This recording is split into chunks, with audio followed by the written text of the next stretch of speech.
RIC constituant. Est-ce que tu es pour ou pas? Alors ça, je suis contre. J'en ai débattu avec Étienne Chouard d'ailleurs au MCP pour une raison assez simple.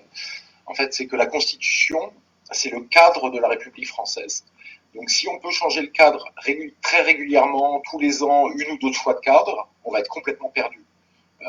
Parce que le cadre de la République ne doit pas bouger tous les ans. D'ailleurs, je rappelle que les Américains ont la même Constitution depuis 200 ans. Nous, on a la même Constitution depuis 60 ans. Et donc, je pense qu'il ne faut pas que ça bouge tout le temps. Il faut peut-être que tous les 10 ans, 20 ans, on peut la changer. Mais tous les ans, ce n'est pas possible. Donc, je suis contre le RIC à cause de ça. Je suis contre le RIC, constituant. Monsieur Murer serait peut-être complètement perdu s'il y avait le RIC constituant, mais il doit quand même nous expliquer pourquoi les Français seraient davantage perdus que les Suisses qui ont un RIC constituant et s'en portent très bien. La Suisse qui n'est d'ailleurs pas réputée pour son instabilité.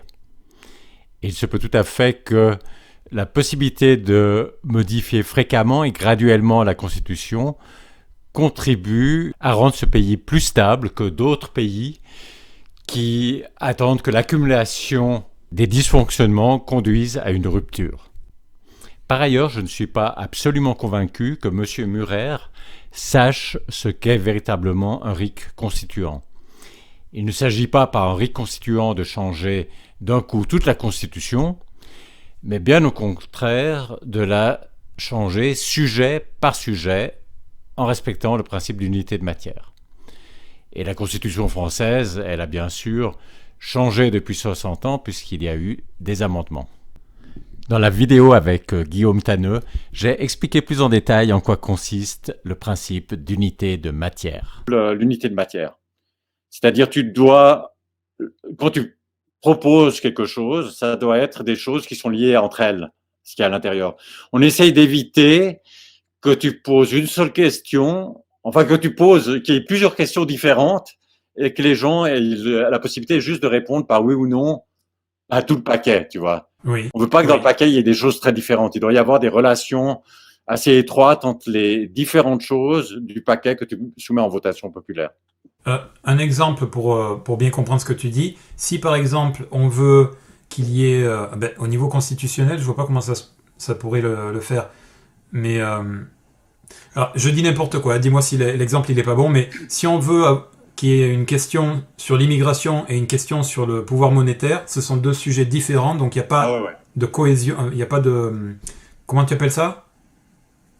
Unité de matière, il n'y a pas d'unité de matière. Donc là, tu dois faire deux référendums différents. D'accord. Les initiants doivent faire une proposition pour l'immigration, une proposition pour le... Mais alors, tu disais qu'il pouvait y avoir plusieurs questions jusqu'à 10, jusqu'à 10 ou 3, je ne sais plus ce que tu as dit. Donc, est-ce que ça peut être deux choses différentes le même jour, même si c'est différent ou pas? Oui, le même jour, tu peux avoir des questions différentes. D'accord.